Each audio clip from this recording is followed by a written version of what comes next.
11 দিন পর খুলে দেওয়া হলো সচিবালয়ের আগুন লাগা ভবন।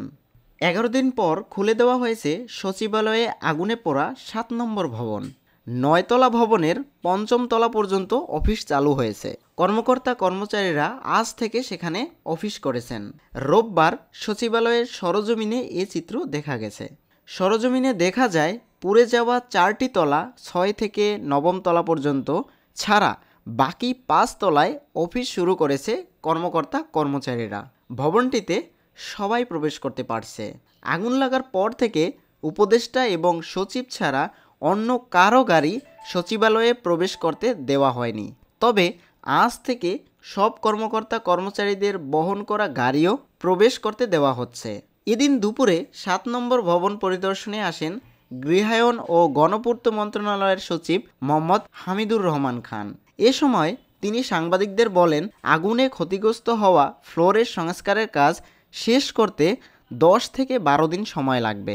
এ সময়ের মধ্যে আমরা করে দিতে পারবো বলে আশা করতেছি।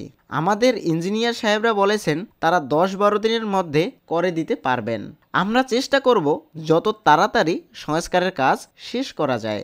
গত 25 ডিসেম্বর গভীর রাতে সচিবালয়ের 7 নম্বর ভবনে আগুন লেগে 6ষ্ঠ থেকে 9ম তলায় থাকা 5টি মন্ত্রণালয়ের দপ্তর পুড়ে যায়। এ আগুনে পুড়ে গেছে গুরুত্বপূর্ণ নথিপত্র। আগুন নেভানোর কাজ করতে গিয়ে পানির সরবরাহ লাইন সংযোগ দেওয়ার সময় ফায়ার সার্ভিসের একজন কর্মী ট্রাক চাপায় নিহত হন। এ ঘটনায় উচ্চ পর্যায়ের তদন্ত কমিটি গঠন করেছে সরকার। প্রাথমিক প্রতিবেদনেও দিয়েছে। প্রতিবেদন অনুযায়ী আগুনের ঘটনায় কোনো ধরনের নাশকতার প্রমাণ মেলেনি।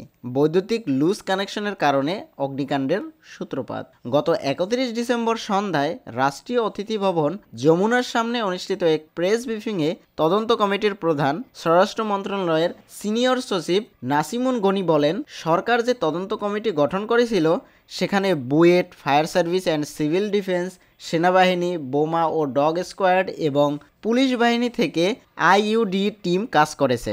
প্রাথমিক তদন্ত শেষে সকলের একমত হয়েছে যে বৈদ্যুতিক লুজ কানেকশনের কারণে সচিবালয়ে অগ্নিকাণ্ডের উৎপত্তি ঘটেছে। এর সঙ্গে নাশকতার কিংবা অন্য কোনো সংশ্লিষ্টতার খুঁজে পাওয়া যায়নি।